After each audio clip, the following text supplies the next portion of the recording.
सभी को नमस्कार। मैं राजकुमार विश्वकर्मा। नगर पालिका परिषद पसान का चुनाव आज आपके सामने ही है और लगभग कुछ दिनों में यानी कि कहा जाए कि 13 जुलाई को वोटिंग भी होना है। और उस वोटिंग के दौरान जो है तो 18 तारीख को जब रिजल्ट आएगा तो पता नहीं किस तरह का रिजल्ट आएगा। अभी इसकी जो है तो कोई संभावना नहीं है और ना ही किसी को यहाँ का समीकरण पता है। लेकिन सबसे बड़ी प्रमुखता से जो बात देखी जा रही है कि इस बार प्रत्याशी मैदान में कौन कौन है और किस तरह के प्रत्याशी मैदान में है। जहाँ पर अगर हम बात करें योग्यता की, अनुभव की और शिक्षा की, क्योंकि अभी तक जो है तो यह देखा जाता था कि कोई भी चुनाव लड़ता था और अभी भी कई सारे लोग चुनाव लड़ ही रहे हैं। लेकिन सबसे बड़ा सवाल यह है कि इस चुनाव में मैदान में आखिर है कौन कौन। तो मैं आपको बता दूं कि इस बार जो है तो हमारे कई युवा साथी भी जो है तो चुनाव लड़ रहे हैं। पिछले बार भी कई युवा साथियों ने चुनाव लड़ा था और इस बार खासतौर पर यह देखा जा रहा है कि शिक्षित नौजवान ज़्यादातर देखे जा रहे हैं कि लगभग हर वार्डों में आज मैदान में हैं। तो चलिए हमारे साथ जितेंद्र प्रसाद उर्फ रोशन जी वार्ड क्रमांक 12 से निर्दलीय प्रत्याशी हैं। इनसे कुछ खास चर्चाएं करते हैं कि इनका चुनाव लड़ने का आखिर मकसद है क्या।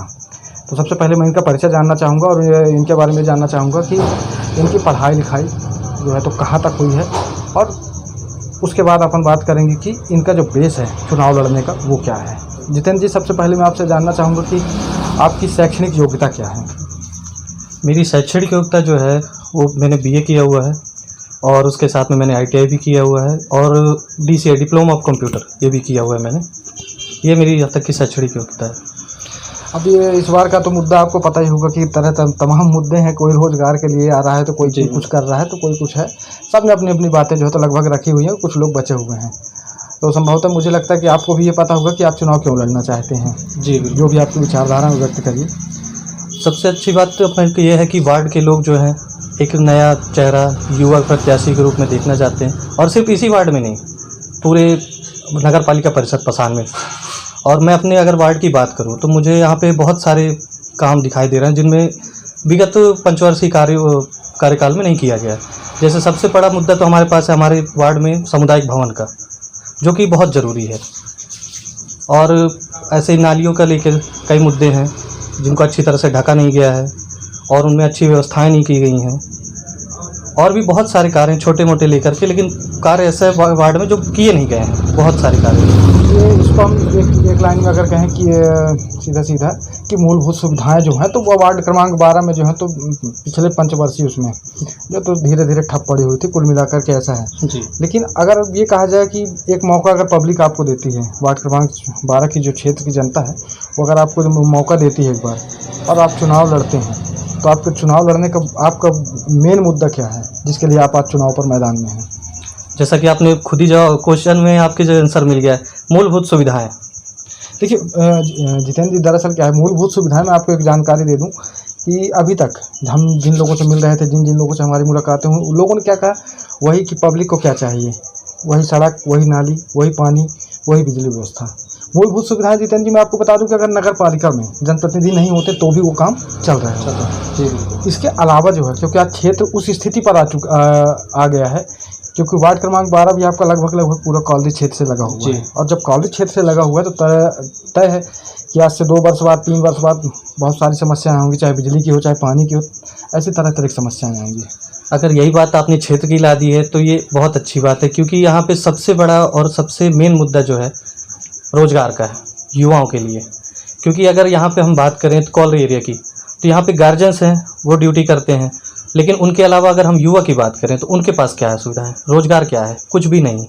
और हमारे क्षेत्र की बात अगर हम करें तो क्षेत्र में हमारे पास हॉस्पिटल तो है लेकिन डॉक्टर नहीं, स्कूल है, शिक्षा है, शिक्षक नहीं, और भी बहुत सारी ऐसी चीज़ें हैं जिन पे गौर नहीं किया जा रहा है क्षेत्र को लेकर हमारे। और इन्हीं सब चीज़ों को लेकर के हम सोच रहे हैं कि आगे जो भी हो सुविधाएं, सबसे मेन है रोज़गार और शिक्षा, इन पर विशेष ध्यान दिया जाए। अभी देखिए एक सवाल और भी है यहाँ पर कि जैसे अगर ये कहा जाए कि अभी तक ये सारी व्यवस्थाओं पर कोई ध्यान नहीं दे रहा था, तो उसका सबसे बड़ा कारण आप किसे मानते हैं। तो इसका कारण तो जो अभी तक चले आ रहे हैं हमारे यहाँ के नेता पुराने जितने भी हैं, उन्हीं के कारण हो सकता है। और अगर ऐसा नहीं होता तो आज ये सब सारी मूलभूत सुविधाएं, रोज़गार, डॉक्टर्स, ये सब हमारे पास होते। तो अगर आपसे ये कहा जाए कि शिक्षा व्यवस्था के लिए यहाँ पर क्या करना चाहिए, तब आप क्या करेंगे। सबसे पहले तो पसान नगर पालिका के अंदर हमारे पास एक भी कॉलेज नहीं है। हमारे पास जितने भी कॉलेज आने वाले थे या तो कोतमा चले गए या तो बदरा चले गए। नगर पालिका परिषद पसान में एक भी कॉलेज के नाम से भी कुछ नहीं है यहाँ पे, ना ITI गवर्नमेंट है, ना कॉलेज गवर्नमेंट है, कुछ भी नहीं है यहाँ पे। और अगर स्कूल माध्यमिक शिक्षा मंडल जो रहते हैं गवर्नमेंट स्कूल, उनमें भी कुछ खास सुविधाएं नहीं है टीचर्स को लेके, शिक्षा को लेके। इन्हीं सब मुद्दों को लेके मैं क्षेत्र के लिए बात करना और काम करना चाहता हूँ। अभी एक और भी है जिसको आप देख पा रहे होंगे कि यहाँ पर सबसे बड़ी समस्या एक आ रही है।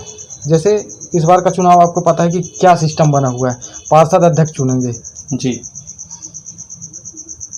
अब आप लोगों के पास स्थिति ये बनेगी कि आप लोग चुनाव जीतेंगे, फिर उसके बाद एक नया सवाल आपके सामने खड़ा होगा कि अब आपको अध्यक्ष को चुनना है। अब अध्यक्ष किसे आप चुनेंगे फिर? जैसा कि मैंने पहले ही बता दिया कि इस बार सब लोगों का, जहाँ तक मैंने संपर्क किया लोगों से, जिस जिस घर में गया, लोगों को सबको युवा चेहरा ही चाहिए। तो अगर ऐसा होता है तो हम, अगर या तो मुझे चुना जाए या तो किसी और को अगर मौका मिले, तो मैं युवा चेहरे को ही चुनना पसंद करूँगा, ताकि वो मूलभूत सुविधाएं और इन सब शिक्षा व्यवस्था और रोजगार को लेकर खुद, क्योंकि एक युवा ही जानता है उसके लिए रोजगार कितना मायने रखता है। इस सब चीज़ों को लेकर मैं युवा को ही चुनना पसंद करूँगा। क्षेत्र की जनता के लिए क्या कहेंगे?